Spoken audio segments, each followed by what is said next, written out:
It's funny how we're born a living, breathing newborn child. And when we're gone, are reduced to a tiny slab of stone and mere memories. But nevertheless, there lay Timothy Q. Calstock Jr. Those who loved him affectionately remembered him as Timmy, an energetic boy of 6 years old. The other boys his age aspired to strike it rich and own fancy cars someday. But all Timmy wanted to do was stay where he was and play. He wanted to be forever young, and here he was. He had his wish, in a way, didn't he? Dead of tuberculosis in 1920. 4 years later, the Calstock family assembled at the site of the grave, solemn and tearful. Timmy had left behind a mother, a father and sister, all of whom stood close together, sobbing into one another's sleeves. Rosemary had only been 10 the last time she saw him, but she could remember his cheerful face vividly and pictured him frolicking about the dull green meadows of the cemetery. "Whatever he's doing," she tearfully and absent-mindedly murmured, "I know he's not resting in peace. He's playing. He's gotta be." "What a thing to say, Rosemary," Mrs. Calstock gaped. "What a thing to say." She began to cry harder, and Mr. Calstock took her in his arms, giving Rosemary a stern look. Rosemary felt guilty, but she would have rather imagined Timmy alive and well than dead and buried underneath an array of wilted flowers. Nevertheless, she opened her mouth to apologize to her parents, but instead, a cough emerged from between her pale lips. A familiar occurrence this week. "That's it," Mr. Calstock sighed sharply. "You're worrying me, Rosie. It's about time I send for Dr. McDerry." Mrs. Calstock wiped her eyes and nodded. "Something's got to be done about that cough," she added. Rosemary's gaze shifted back to the tombstone again. Coughing. That was one of the symptoms of... she couldn't even pronounce it. "Do you think I have what Timmy had?" Rosemary questioned her parents anxiously. They looked at one another somberly and didn't answer. The next day, Dr. McDerry came round to the Calstocks' home. He examined Rosemary for quite some time, asking her tons of odd questions she would have never thought of on her own. He placed a stethoscope on her back and listened in. He took a look at her throat.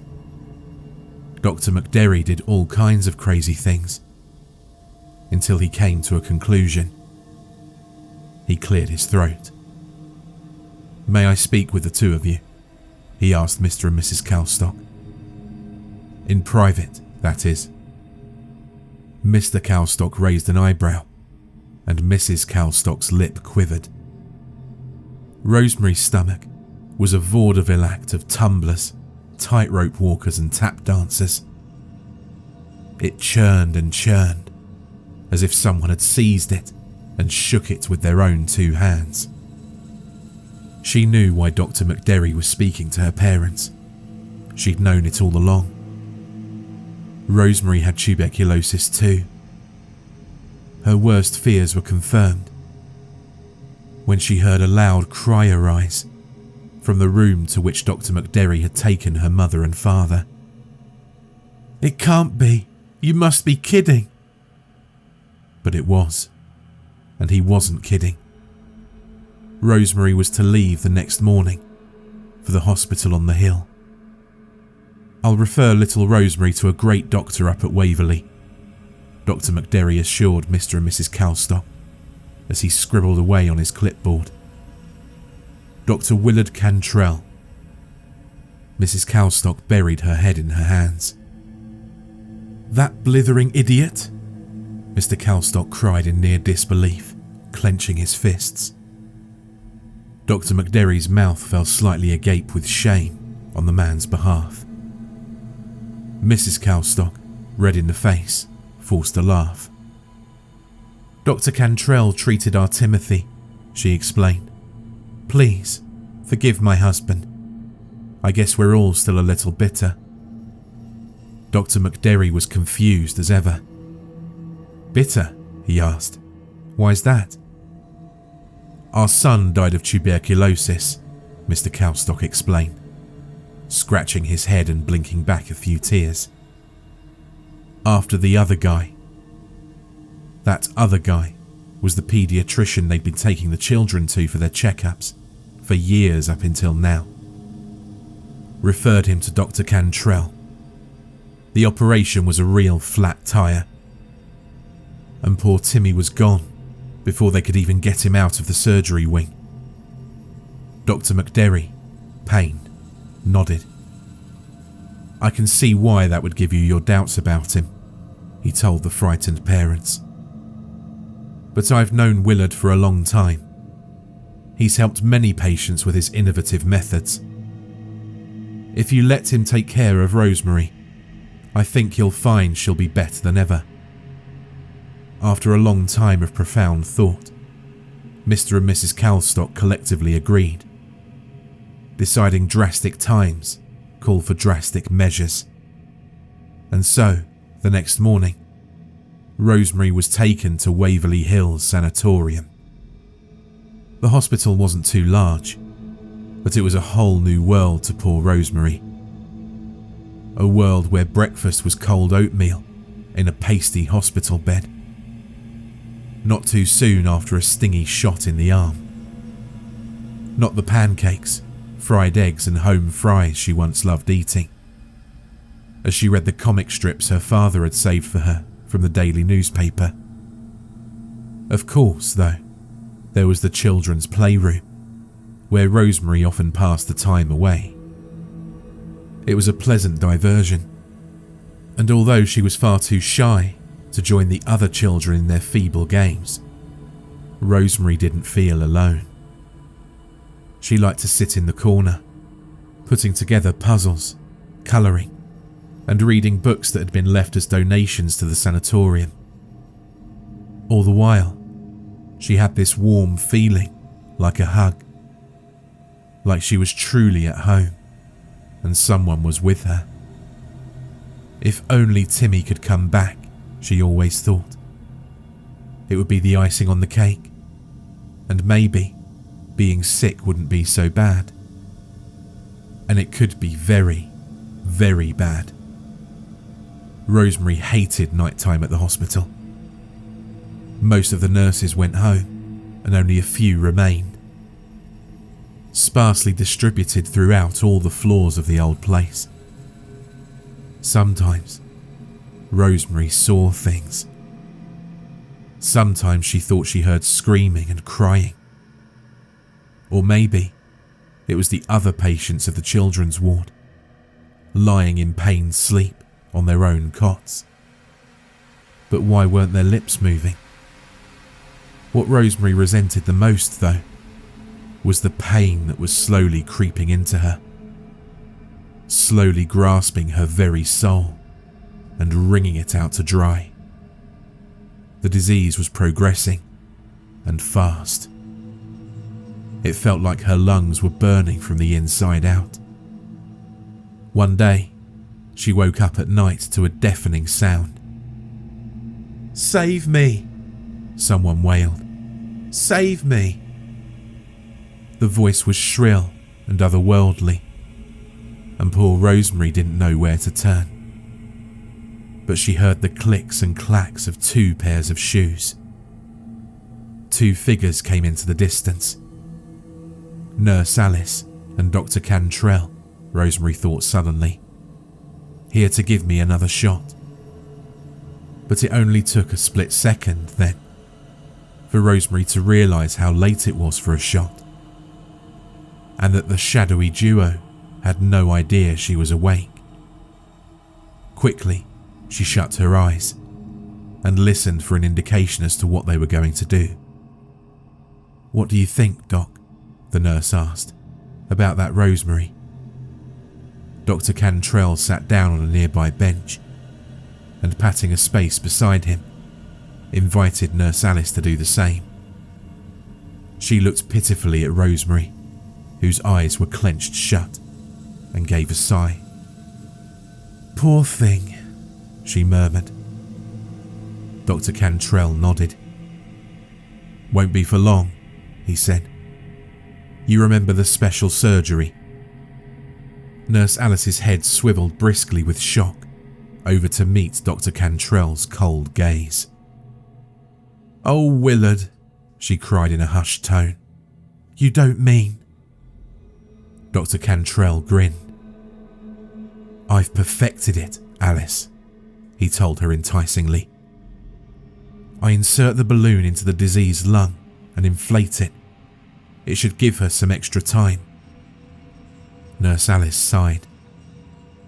"I don't want to meet the man who has to perform that operation," she muttered. Dr. Cantrell's eyebrows furrowed, slightly offended. "You've already met him," he explained. "I'm going to be operating this time." Rosemary's heart throbbed with fear. "When's she going in?" Nurse Alice questioned him. Dr. Cantrell looked very pleased with himself when he said, "Tomorrow, at dawn. We won't even wake her up to tell her where she's going. But when she does wake up, she's going to be in a better place." Dr. Cantrell had meant that she'd be in a better place with her disease, as in she'd feel better. But Rosemary's interpretation was very dim. And once the pair left to go home, she arose from her bed and quietly made her way to somewhere she could hide. Since the children's playroom was left virtually untouched at night, Rosemary decided that would be the perfect place. She'd never been there before, but as she tiptoed around in the barren, dusty old room, a sense of warmth came over her. She spotted a lone red bouncy ball in one corner of the room, just like the one Timmy used to play with outside their house. "He loved that ball," Rosemary muttered. Suddenly, the ball rolled over towards her. No mistake. Right to her very feet. But no one was there to push it. "Timmy?" she cried. "Oh, Timmy, it's got to be you." Rosemary decided to test the idea and smirked as she rolled the ball back in the direction from which it came. The ball came to an abrupt halt at one point, just before the window, and with a start, came rolling back towards Rosemary. She started to recognize this feeling she felt as she threw back her head and laughed. The feeling she'd felt when Timmy walked in the old house, home from kindergarten, and begged her to play a game of ball with him in the yard. She'd agree, but grudgingly so. Well, not this time. Even though Rosemary couldn't see him, she was glad to be with Timmy, the only brother she'd ever have. They played catch for hours, just like the old days. Usually, their game would be cut short by Mrs. Calstock calling them in for dinner, but not tonight. One last game. One last sacred moment, shared between brother and sister. As morning neared, Rosemary grew uneasy, remembering the mysterious operation she was to undergo. A balloon in her lung? How ridiculous. What doctor would think that to work? Dr. Cantrell, that's who. Rosemary began to feel very sick as the thoughts dashed to and fro in her little head, and she had to sit down. The little red ball slowly rolled to her side. She looked into the distance and pictured Timmy's mop of blonde hair he always hated to brush, and his green eyes that always twinkled when Mr. Calstock told him stories from the Civil War. I want to be a soldier, Timmy would whine. Mr. Calstock would furrow his brows. If you can't handle tangled hair, son, he would tell his little son sternly, then you can't handle the army. Here, hold my pipe while I go check on the apple pie. Rosemary was overcome with sadness. Timmy would never get to be a soldier, or for that matter, pick up a hairbrush. It was all gone. Whoever tore the life from him, Rosemary thought vengefully, should be torn apart. She sighed sharply. Timmy, she said, giving the little crimson cloth ball a push towards the corner of the room where her ghostly brother stood. Pass the ball back to me if Dr. Cantrell hurt you. I want to know if Dr. Cantrell hurt you. The ball came rolling back briskly, and Rosemary picked it up, crying. I love you, little brother, she sobbed. We'll get back at that creep, someday. She looked wistfully out the window and looked at the curtains, swaying in the last wind of the night. Someday soon. Rosemary's vision worsened. It was as though she was looking into the flame of candles, flickering out gingerly. She remembered the good times and the bad as she feebly embraced the ball, and coughed so hard her chest felt like it was going to explode. But it didn't. No final, raspy breath. She simply closed her eyes and let go. Dr. Cantrell, after having arrived in his brand new automobile, walked into work with a bounce in his step the next morning. Hello, boys, he said to some co-workers, putting on their scrubs and washing up. Prepping for surgery? They nodded. Dr. Cantrell grinned and made his way to the children's ward to see if Nurse Alice had readied little Rosemary Calstock for the special operation. But a different nurse, one of the newer recruits, Nurse Gladys, was standing, confused as anyone, by an empty bedside. Where's the girl? Dr. Cantrell demanded. Nurse Gladys shrugged feebly, looking a little scared. I suppose you could check the playroom, she offered. I came early for the morning shift, just a few hours ago, and I heard some noises from there. I mean, I assumed someone was dropping off toys or something, but it's worth a look. Dr. Cantrell gave Nurse Gladys a mean look before he changed his direction and headed upstairs to the playroom. He knocked on the door with great force. Rosemary, he called. You can run, but you can't. He shook his head with frustration and kicked the door open to an empty room, minus the two bouncy balls in the far corner. Dr. Cantrell rolled his eyes.